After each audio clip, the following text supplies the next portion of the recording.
In this tutorial, I will explain the over-the-air activation in LoRaWAN 1.1. This presentation can be found at this location. All my LoRaWAN tutorials and presentations can be found at this location. An end device must first be activated before it is able to communicate with the network server. There are two methods to activate an end device in a LoRaWAN 1.1 network: over-the-air activation or activation by personalization. Only the over-the-air activation will be explained in this tutorial, but please be aware that it is a succinct explanation. I intentionally left out many details such as backward compatibility with LoRaWAN 1.0, what if the end device is in a roaming situation, rejoining request, what if multiple join servers are connected to the network server, etc. The information presented in this video were taken from these two sources. The LoRaWAN 1.1 specification. You can find the specification at this location. This specification describes the message flow between the end device and the network server. The second source is the LoRaWAN Backend Interfaces 1.0 specification. You can find the specification at this location. This specification describes the message flow between the network server and the application server. In tutorial 21, you can find a simplified explanation of the OTA and the ABB activation methods as described in the LoRaWAN 1.0.2 specification. OTA is the preferred activation method because it provides the most secure way to connect end devices to a network server. Before activation, end devices must know and store its DevEUI, JoinEUI, app key, and network key. And the join server must know and store the same DevEUI, app key, and network key. The DevEUI and JoinEUI are not secret and are visible to everyone. The DevEUI is a 64-bit global ID in IEEE AUI 64 address space that uniquely identifies the end device. The JoinEUI is a 64-bit global ID in the IEEE AUI 64 address space that uniquely identifies the join server that can assist in the processing of the join procedure and session keys derivation. The app key and the network key are both an AES, meaning Advanced Encryption Standard, 128-bit symmetric keys, also known as root keys, and both end device and join server must store the same keys and should never be sent over the network. These two keys and these two keys are the same. They are root keys and should never be sent over the network. The network key in the LoRaWAN 1.1 version, this key, is equivalent to the application key in the LoRaWAN 1.0 version. So this key and this key are equivalent. The extra key, meaning the app key, in the 1.1 version is to ensure that the operator on the network server would not be able to see the application data. So this app key on the join server ensures that the operator on the network server would not be able to see the application data. The end device generates the DevNonce, which is a 2-byte counter starting at 0 when the device is initially powered up and incremented with every join request. This means the max value is 65,535. The DevNonce value is used to prevent replay attacks. If the end device can be powered cycled, then DevNonce shall be persistent, meaning stored in a non-volatile memory. Resetting DevNonce without changing JoinEUI will cause the network server to discard the join request of the device. For each end device, the network server keeps track of the last DevNonce value used by the end device and ignores join request if DevNonce is not incremented. This is the end device. This represents the non-volatile memory. The end device creates and stores the DevNonce in the non-volatile memory. The end device constructs a message containing the JoinEUI, DevEUI, and DevNonce. To protect the message integrity, the message integrity code is computed using the network key. Here is the pseudocode to calculate the message integrity code. The message integrity code is computed over these fields using the network key. The end device can now activate itself by sending a join request message as plain text to the network server. The join request file payload consists of message header, JoinEUI, DevEUI, DevNonce, and the message integrity code. The end device signals which join server should be interrogated through the JoinEUI field of the join request message. Each join server is identified by a unique JoinEUI value. Here you can see the join request message contains the JoinEUI, DevEUI, and DevNonce. The join request message is sent to the network server, including the message integrity code. The network server receives the join request message and checks if the DevNonce has not been used previously. The network server authenticates the end device with the message integrity code.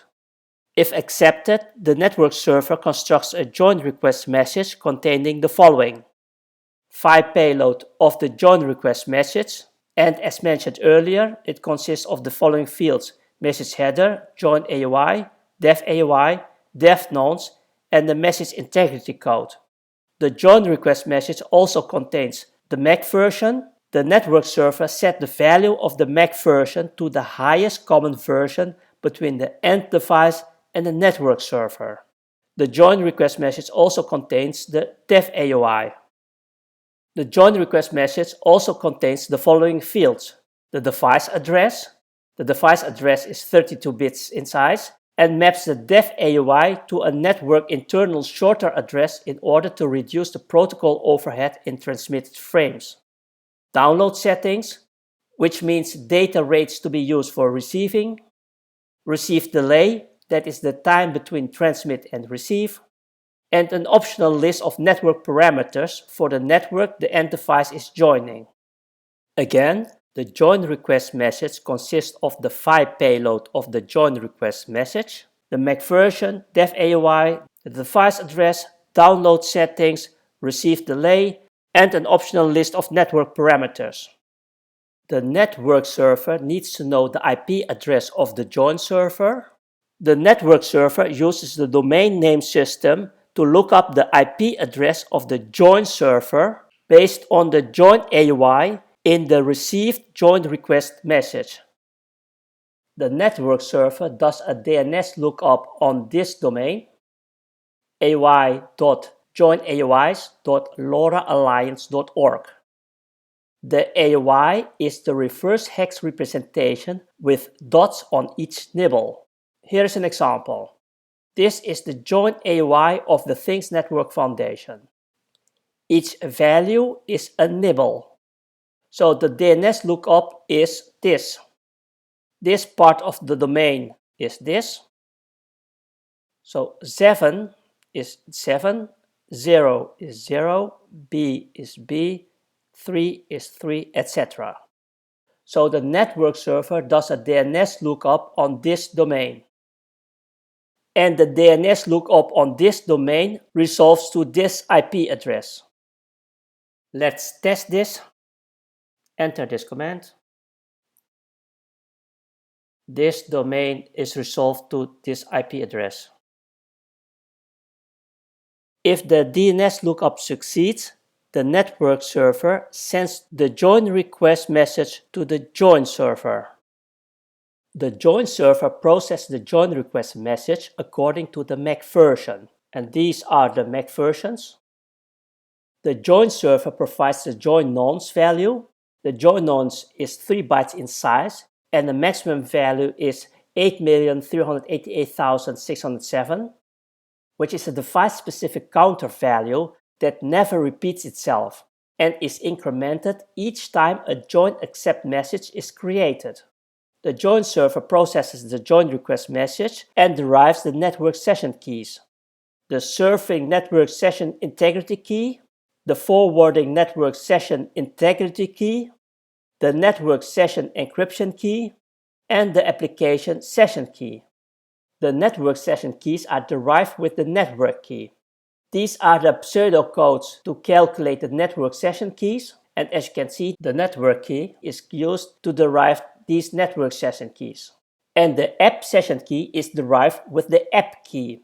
Here is the pseudocode to calculate the app session key, and as you can see, the app key is used to derive the app session key. The network session keys and the app session key are stored at the join server and are not sent to the network server. And now I will give you a short description what the purpose is of each of these session keys. The forwarding network session integrity key is a network session key that is used by the end device to calculate the message integrity code for uplink data messages to ensure data integrity. The serving network session integrity key, this is a network session key specific to the end device. It is used by the end device to verify the message integrity code for downlink data messages to ensure data integrity. The network session encryption key is a network session key specific to the end device. It is used to encrypt and decrypt uplink and downlink MAC commands transmitted as payload on port 0 or in the FOP field. The application session key is an application-specific session key used by both the application server and the end device to encrypt and decrypt the application payloads. With this key, the confidentiality of the data is secured. The join server creates a join accept message containing the following parameters. JoinNonce, which is a device-specific counter value that never repeats itself and is incremented each time a join accept message is created. Network identifier, device address, downlink parameters, the delay between transmit and receive, and an optional list of network parameters for the network the end device is joining. To protect the join accept message integrity, the message integrity code is computed using the JSINT key. This is the pseudocode to calculate the JSINT key. As you can see, to calculate the JSINT key, the network key is used. And here is the pseudocode to calculate the message integrity code of the join accept message. The join accept message is encrypted with the network key. Here is the pseudocode to encrypt the join accept message. The join server constructs a join answer containing the following: a parameter result with the value success, and the encrypted join accept message. The join server sends the join answer to the network server. I know at this point you are very confused. Let me go through it one more time, but now using this sequence diagram. The join server processes the join request according to the MAC version. For each end device, the join server creates a join nonce with the value 0. If the join nonce already exists, this value is incremented. The join server derives these session keys: the forwarding network session integrity key, the serving network session integrity key, the network session encryption key, and the application session key. These keys are stored at the join server and are not sent to the network server. The join server creates a join accept message containing the following parameters: JoinNonce, the network identifier, the device address, downlink parameters, delay between transmission and receiving, the optional list of network parameters for the network the end device is joining, and the message integrity code. This message integrity code, which is generated by the join server, is to protect the join accept message integrity. So the join server creates this join accept message, which is encrypted, but also a join answer message. So this join answer message contains the parameter result with the value success and the encrypted join accept message. So this message. The join answer message is sent to the network server, but the join answer message contains the encrypted join accept message. That is this message. The network server receives the join answer message. And if the result parameter contains the value success, the network server forwards the encrypted join accept message to the end device. The join accept message includes the message integrity code and the whole message is encrypted. The end device decrypts the join accept message with the network key and verifies the message integrity code of the join accept message.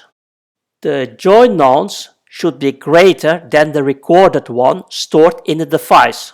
In that case, the new join nonce value replaces the previously stored one, as you can see over here. If the device is susceptible of being power cycled, the join nonce shall be persistent, meaning stored in a non-volatile memory, as you can see over here. The end device uses the network key to generate the forwarding network session integrity key, the serving network session integrity key, and the network session encryption key. The end device uses the app key to generate the app session key. As mentioned earlier, the network session keys are derived with the network key, as you can see over here, and the app session key is derived with the app key, as you can see over here. The device is now registered. The device has a payload containing sensor data. The end device encrypts the payload with the app session key and sends the encrypted payload to the network server. Here is the encrypted payload and is sent to the network server. The network server receives an uplink packet from the end device. If the encrypted app session key is not made available by the network server, which is the case in this example, the network server forwards the encrypted packet to the application server. The network server does not have the encrypted app session key. The network server will forward the encrypted payload to the application server. The application server sends an app session key request message to the join server. The app session key request includes the DevEUI. The join server finds the app session key which belongs to this DevEUI, which matches this DevEUI, and this app session key is encrypted using a shared key between the join server and the application server. That is this shared key. Please note, I could not find more information about this shared key. The join server sends the encrypted app session key to the application server in an app session key answer message. The application server decrypts the encrypted app session key with the shared key, and the application server uses the application session key to decrypt the encrypted payload, so this encrypted payload. In this tutorial, I have only discussed the message types marked with an asterisk, but there are more message types. I've only discussed join request, join accept, join request, join answer, application session key request, and application session key answer, but I have not discussed all these other message types. Thanks for watching. I hope you enjoyed the video. Please hit the like button and don't forget to subscribe. If you have questions, leave your comments below. I'll do my best to answer them.